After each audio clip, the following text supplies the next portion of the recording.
Hi everyone, it's Derek Mazzarella with Gateway Financial Partners. Good news coming out. I've got a book coming out October 18th. One of the most common questions I get asked is how long did it take you to write the book? The book writing process is actually a pretty lengthy one and a lot more cumbersome than most people think. Writing the book took me about 10 months, so I started in January of 2022 and finished up in October of 22.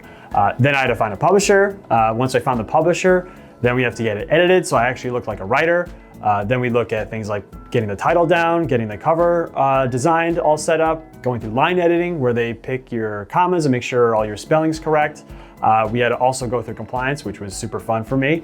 And then this is one of the last things we have left is the actual proof. So the proof of a book is basically your rough draft of the full book. So I have not seen this yet, so I'm gonna be opening the draft with you guys for the first time.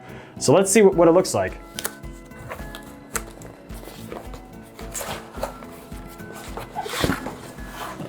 There it is. This actually is a real book. My covers, I'm on the back cover here, and this is what it looks like. So this is literally the first time I've held the book in my hands. So hopefully you guys will buy it yourself. Let me know what you think. Love to hear your thoughts.